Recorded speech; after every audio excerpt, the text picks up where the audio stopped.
Phensedyl কাজ বন্ধ করতে হবে, হিরোইন খাওয়া বন্ধ করতে হবে, আমাদের চাঁদাবাজি বন্ধ করতে হবে। কারো বাড়িতে হামলা হলে সঙ্গে সঙ্গে এলাকাবাসী গর্জে উঠবেন। চাঁদাবাজি, সন্ত্রাসী, জমি দখল এই সকলের বিরুদ্ধে সিলেট থেকে এবং মাদক এবং তীর খেলা যে লেখায় হবে সম্মিলিতভাবে এটা বন্ধ করতে হবে। এই সুন্দর পরিবেশ আসতে যে কোনো মহল যে কোনোভাবে এটাকে যদি বানচাল করার চেষ্টা করেন আমরা জনগণ প্রতিহত করব। আমি আরেকটা কথা বলতে চাই, এই সুযোগে কোনোভাবে যেন টেবিল বা অন্য কেউ যদি কোনোভাবে কোনো ধরনের উচ্ছৃঙ্খলার চেষ্টা করে জনগণ আপনারা ধরে ফেলবেন, ধরে আইনের আওতায় দিয়ে দিবেন।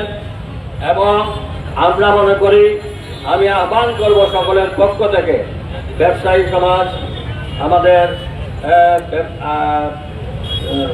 শ্রমিক, পরিবহন মালিক, জার্নালিস্ট, লয়ার, কলেজ, বিশ্ববিদ্যালয়, রাজনীতি সকলের পক্ষে বলছি, এই নগরী পুণ্যভূমি সিলেট, এই সিলেটের প্রত্যেকটি পাড়ায় পাড়ায় মুরব্বীদেরকে নিয়ে যুবক ভাইরা তোমরা কমিটি তৈরি করো। সকল অন্যায়, এখানে পেন্সিডিল কাজ বন্ধ করতে হবে, হিরোইন খাওয়া বন্ধ করতে হবে, আমাদের চাঁদাবাজি বন্ধ করতে হবে। কারো বাড়িতে হামলা হলে সঙ্গে সঙ্গে এলাকাবাসী গর্জে উঠবেন। চাঁদাবাজি, সন্ত্রাসী, জমি দখল এই সকলের বিরুদ্ধে সিলেট থেকে এবং মাদক এবং তীর খেলা যে লেখায় হবে সম্মিলিতভাবে এটা বন্ধ করতে হবে।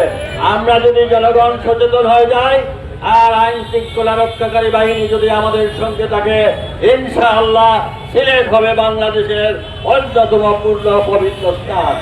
এই পবিত্র নগরীতে কোন ধরনের অন্যায় কাজ আমরা নিজেরা করব না, অন্য কাউকে করতে দেওয়া হবে না।